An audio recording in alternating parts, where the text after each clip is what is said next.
विद्यार्थियों, पिछले लेक्चर में हम आपके पब्लिक एडमिनिस्ट्रेशन वाले पेपर में, जो कि आपका 4th पेपर है, theory and practice of public administration, उसमें हम प्रशिक्षण के संबंध में चर्चा कर रहे थे कि प्रशिक्षण के प्रकार कौन कौन से हैं, औपचारिक प्रशिक्षण और अनौपचारिक प्रशिक्षण। औपचारिक और अनौपचारिक प्रशिक्षण के संबंध में ये कहा जा सकता है कि ये दोनों एक दूसरे के विरोधी नहीं हैं, बल्कि एक दूसरे के पूरक हैं, क्योंकि अनौपचारिक रूप से प्रशिक्षण अनुभव पर आधारित होता है और औपचारिक रूप से प्रशिक्षण ऐसी प्रशिक्षण व्यवस्था है जिसमें किसी कार्य व्यवस्था या किसी उद्योग के विषय में, किसी विश्वविद्यालय में या किसी ट्रेनिंग सेंटर में लोक सेवकों को या लोक प्रशासकों को प्रशिक्षण दिया जाए। तो औपचारिक प्रशिक्षण विशेष प्रकार के कौशल को विकसित करता है और किसी विशेष प्रकार की कार्य करने की कार्यविधि की भी शिक्षा देता है और इस प्रशिक्षण के माध्यम से किसी विभाग में किस प्रकार की कार्यविधि प्रयोग में ली जाती है और उस कार्य को करने वाले कर्मचारियों के कर्तव्य क्या हैं और उनमें उस कार्य को पूरा करने की क्षमता विकसित करने का प्रयास किया जाता है। और औपचारिक प्रशिक्षण का उद्देश्य होता है कि प्रशासनिक संगठन संबंधी जितने भी ज्ञान है वो कर्मचारियों को प्रदान कर दिया जाए। अनौपचारिक प्रशिक्षण अनुभव पर आधारित होता है। इसमें जब कर्मचारी काम करता है तो वो काम कर के सीखता चला जाता है और इस तरह से अनौपचारिक प्रशिक्षण एक तरह से परंपरागत या ट्रेडिशनल प्रक्रिया है, लेकिन इसका प्रयोग अभी भी किया जाता है, क्योंकि जब कोई भी कर्मचारी व्यवहार में कार्य करता है तो वो अनुभव से काफ़ी कुछ सीख लेता है। तो अनौपचारिक और औपचारिक प्रशिक्षण एक दूसरे के विरोधी नहीं है। औपचारिक प्रशिक्षण भी दिया जाता है विभिन्न माध्यमों से, लेकिन साथ साथ में काम करके लोग कर्मचारी अनौपचारिक प्रशिक्षण से भी कार्य करना सीखते हैं और एक दूसरे के पूरक के रूप में ये प्रशिक्षण काम करता है, क्योंकि एक बार सिर्फ ट्रेनिंग देने से ही कर्मचारी ट्रेंड नहीं होता है, बल्कि जब वो काम करके अनुभव प्राप्त करता है तभी वो कार्यकुशल हो सकता है। दूसरा जो प्रशिक्षण का प्रकार है वो है अल्पकालीन प्रशिक्षण और दीर्घकालीन प्रशिक्षण, short term and long term training. अल्पकालीन प्रशिक्षण में कम समय के लिए होता है और थोड़ा समय देकर नई परिस्थितियों के अनुरूप लोक सेवकों को बनाने का प्रयास किया जाता है। इसमें सिर्फ अनिवार्य विषयों की ही जानकारी दी जाती है। और दीर्घकालीन प्रशिक्षण का उद्देश्य है कि प्रशिक्षण जो है वो लंबे समय के लिए दिया जाए और कर्मचारी को हर विषय की जानकारी पूरी तरह से दे दी जाए। इसका सबसे अच्छा एग्जाम्पल है कि सेना में शांति काल में सैनिकों को दीर्घकालीन प्रशिक्षण दिया जाता है और युद्ध के समय, अगर कोई युद्ध का समय है तो नए सैनिकों को अल्पकालीन प्रशिक्षण देकर उनको युद्ध में भेज दिया जाता है। तो समय के हिसाब से भी अल्पकालीन प्रशिक्षण और दीर्घकालीन प्रशिक्षण दिए जा सकते हैं। तीसरा प्रकार है प्रवेश पूर्व प्रशिक्षण, सेवाकालीन प्रशिक्षण और प्रवेश के बाद में प्रशिक्षण, pre entry, in service and post entry training. प्रवेश पूर्व प्रशिक्षण होता है किसी शासकीय सेवा में प्रवेश के लिए विद्यार्थी को तैयार करना और विद्यार्थी तैयारी के लिए विश्वविद्यालय या किसी प्रशिक्षण संस्था में ट्रेनिंग लेते हैं या लाइब्रेरी में पढ़ते हैं और वो उस तरह की उस सेवा में जाने के लिए पढ़ाई करते हैं। तो इस तरह का जो ट्रेनिंग वो ले लेते हैं अध्ययन करके, उसे प्रवेश पूर्व प्रशिक्षण हम कह सकते हैं। और यूनिवर्सिटीज़ में पाठ्यक्रमों में आजकल तकनीकी और व्यावसायिक प्रशिक्षण को भी महत्व दिया जाता है कि कोर्सेज़ के दौरान उनको कुछ समय उनके लिए ट्रेनिंग का भी रखा जाता है जब वो प्रोफेशनल ट्रेनिंग लेते हैं। प्रवेश पूर्व प्रशिक्षण सेवा में आने के पूर्व ही होता है और ITI, engineering college, medical college में हम कह सकते हैं कि इसी प्रकार का प्रशिक्षण दिया जाता है और इस प्रकार की ट्रेनिंग के बाद में व्यक्ति को नियमित सेवा में ले लिया जाता है।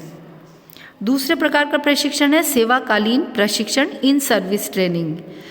ये ऐसे कर्मचारियों को दिया जाता है जो पहले से ही सेवा में लगे हुए होते हैं और इसका उद्देश्य है कि कर्मचारियों को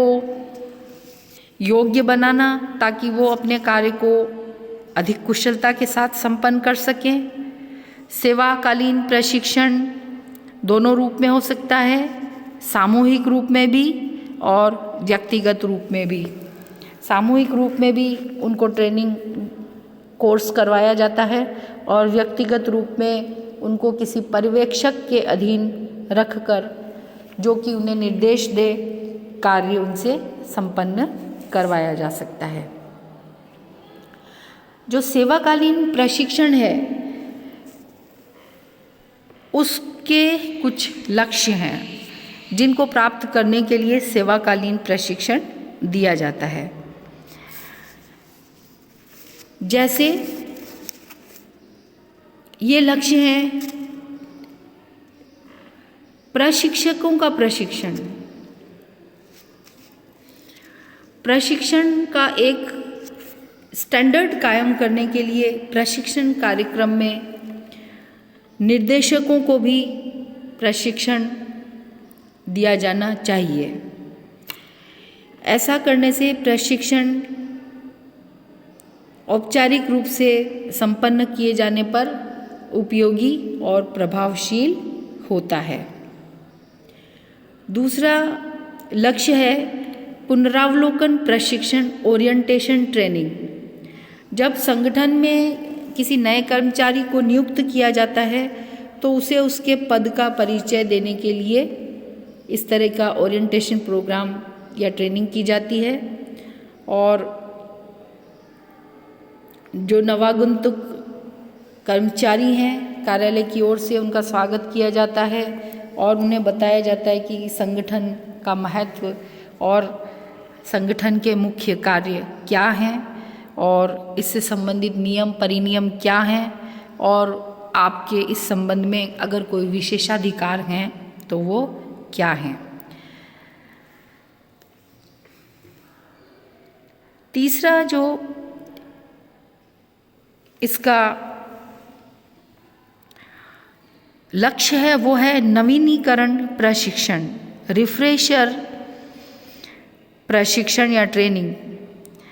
सेवाकालीन प्रशिक्षण में रिफ्रेशर ट्रेनिंग बहुत इम्पॉर्टेंट है, महत्वपूर्ण है। इसके माध्यम से संगठन के प्रत्येक स्तर पर कर्मचारियों को नवीन प्रोसेस, प्रक्रियाओं और कार्यविधियों से, टेक्निक से परिचित करवाया जाता है और इसके माध्यम से व्यक्तियों को समय समय पर अपने पद पर और अधिक कार्यकुशल ढंग से कार्य करने के लिए ट्रेनिंग दी जाती है। इसका उद्देश्य सेवाकालीन प्रशिक्षण का लक्ष्य होता है, उसको प्राप्त करने के लिए नवीनीकरण प्रशिक्षण दिया जाता है। कभी कभी पर्यवेक्षकों के लिए भी प्रशिक्षण आयोजित किया जाता है, ट्रेनिंग फॉर सुपरवाइजर्स। जो पर्यवेक्षक होते हैं उनको भी ये पता होना चाहिए कि किस प्रकार पढ़ाया जाना है, नेतृत्व किस प्रकार से किया जाना है और सामान्य प्रबंध कैसे करना है, अगर कोई व्यक्तिगत प्रबंध करना है तो वो कैसे करना है, और दूसरों को ट्रेनिंग देने की या कर्मचारियों को ट्रेनिंग देने की तकनीकें क्या हैं, और संगठन में मानवीय संबंध किस प्रकार से महत्वपूर्ण होते हैं, इस सब की जानकारी सुपरवाइजर्स को भी देने के लिए पर्यवेक्षकों को भी ट्रेनिंग दी जानी चाहिए। तो सेवाकालीन प्रशिक्षण का लक्ष्य ये भी होता है कि ताकि जो पर्यवेक्षक हैं वो उनको भी प्रशिक्षण दिया जाए, ताकि जब वे कर्मचारियों को प्रशिक्षण दें तो अपने कार्य में वो स्वयं भी निपुण हो। प्रशिक्षण का जो एक लक्ष्य है वो ये भी है सेवाकालीन प्रशिक्षण का कि कर्मचारियों को लोक सेवाओं में पदोन्नति प्राप्त होती रहती है, क्योंकि वो आजीवन इसमें रहते हैं। जब तक वे सेवानिवृत्त नहीं होते तो उनकी पदोन्नति होती है, और पदोन्नति में उस अगले पद के लिए उनको तैयार किया जाता है और उनमें कुशलता विकसित की जाती है उस उच्च पद के लिए, और संगठन का जो भी उद्देश्य है उसको प्राप्त करने के लिए कर्मचारी को योग्य बनाने का प्रयास किया जाता है। तो पदोन्नति के लिए भी प्रशिक्षण सेवाकालीन प्रशिक्षण का लक्ष्य होता है। सेवाकालीन प्रशिक्षण का एक अन्य लक्ष्य ये है कि नेतृत्व के विकास के लिए प्रशिक्षण दिया जाए। शीर्ष स्तर पर जो अधिकारी नियुक्त किए जाते हैं उन अधिकारियों को प्रशिक्षित करने की आवश्यकता मानी जाती है, और इन अधिकारियों को भी प्रशिक्षित किया जाना चाहिए ताकि वे अपने संगठन के लक्ष्य और जो संगठन की व्यवस्थाएं हैं उसमें अगर सुधार की आवश्यकता है तो उस सुधार को वो संपन्न कर सकें, सुधार ला सकें। इसके लिए उनको ट्रेनिंग दी जाती है, और ये माना जाता है कि लीडरशिप सिखाई जा सकती है, और एक संगठन के उच्च स्तरीय अधिकारी को लीडरशिप के क्षेत्र में एक अच्छा लीडर होना चाहिए, तो ताकि वो संगठन का नेतृत्व कर सके, और एक अच्छे लीडर को अपनी क्षमताओं का विकास करना चाहिए और इसके लिए उसे ट्रेनिंग दी जानी चाहिए।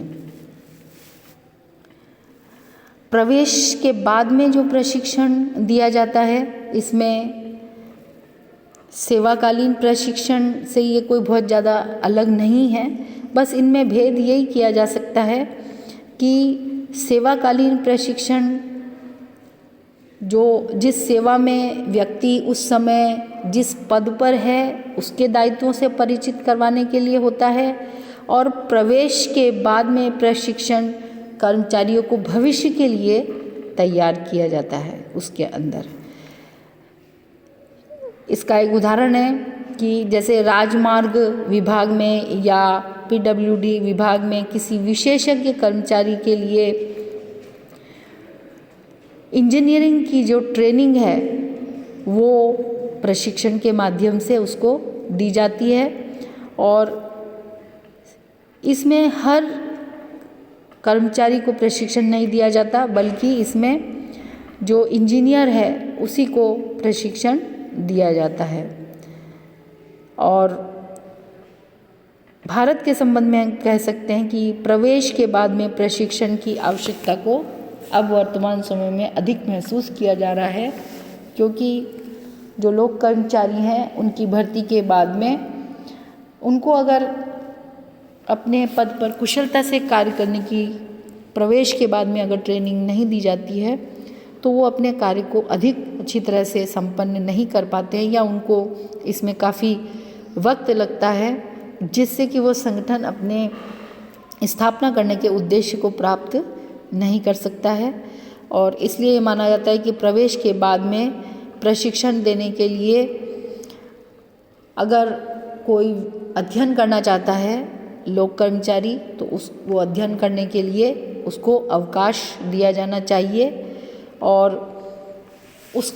लेकिन उद्देश्य ये होना चाहिए कि वो जो कोई भी अध्ययन कर रहे हैं वो संगठन को लाभ प्रदान करने वाले होने चाहिए।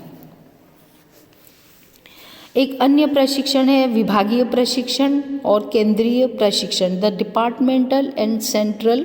ट्रेनिंग।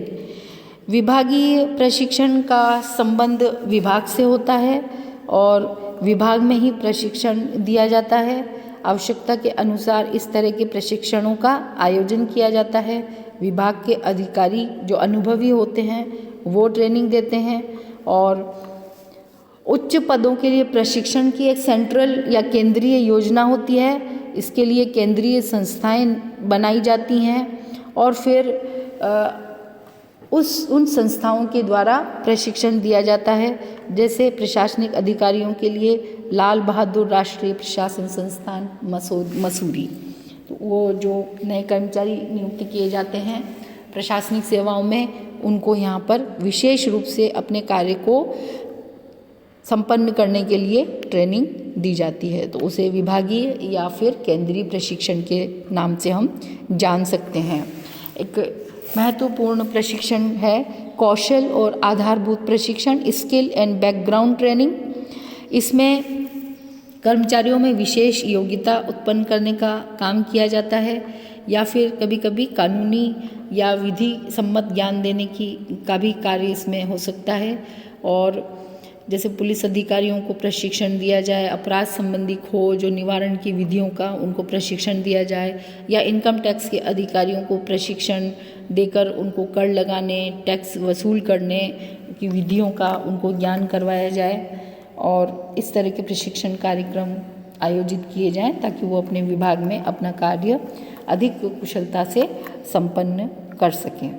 आधारभूत प्रशिक्षण या फाउंडेशन ट्रेनिंग में ऐसे विषय सिखाए जाते हैं जिसमें पॉलिटिकल, एडमिनिस्ट्रेटिव, इकोनॉमिक और सामाजिक पृष्ठभूमि यानी राजनीतिक, प्रशासनिक, आर्थिक और सामाजिक पृष्ठभूमि की जानकारी दी जाती है। और जो प्रशिक्षणार्थी होते हैं ये उद्देश्य होता है कि वो ये जाने कि वो जो कुछ कार्य कर रहे हैं उसके क्या क्या परिणाम हो सकते हैं। और इसका उद्देश्य ये होता है कि कौशल प्राप्त करना नहीं होता, बल्कि जो प्रशिक्षण करता है उसके मन को विकसित किया जाता है, उसकी दृष्टि विकसित की जाती है कि वो राजनीतिक, प्रशासनिक, आर्थिक, सामाजिक पृष्ठभूमि को भी देखे अपने खुद के कार्य के संदर्भ में कि वो और उसका संगठन कार्य करेगा तो इसके इन क्षेत्रों में क्या प्रभाव हो सकते हैं। तो भारतीय प्रशासनिक सेवा में जो भी व्यक्ति या कर्मचारी प्रविष्ट होते हैं, लोक सेवक, वो प्रारंभिक उनको प्रशिक्षण दिया जाता है, उसको हम आधारभूत प्रशिक्षण कहते हैं, बैकग्राउंड ट्रेनिंग कहते हैं। और प्रशिक्षण के विषयों में उनको लोक प्रशासन, देश की संवैधानिक व्यवस्था, देश का कानून, देश की आर्थिक समस्याएं और पब्लिक रिलेशनशिप इत्यादि के संबंध में उनको ट्रेनिंग दी जाती है। तो इस प्रकार से हम ये कह सकते हैं कि ट्रेनिंग का लोक कर्मचारियों के लिए बहुत महत्व होता है और ट्रेनिंग के विभिन्न प्रकारों के माध्यम से अगर जिन विभागों में जिस तरह की आवश्यकता है उसी प्रकार की ट्रेनिंग उनको दी जाए और ट्रेनिंग के माध्यम से लोक प्रशासन में योग्य और निष्णात व्यक्ति न सिर्फ नियुक्ति ही किए जाएं बल्कि उनको इस प्रकार से ट्रेन किया जाए कि वो आधुनिक समय में आने वाली चुनौतियों का भी सामना कर सकें और अपने देश को प्रगति के मार्ग पर ले जा सकें ताकि लोक प्रशासन का उद्देश्य पूरा हो। Keep learning, keep growing. Thank you very much.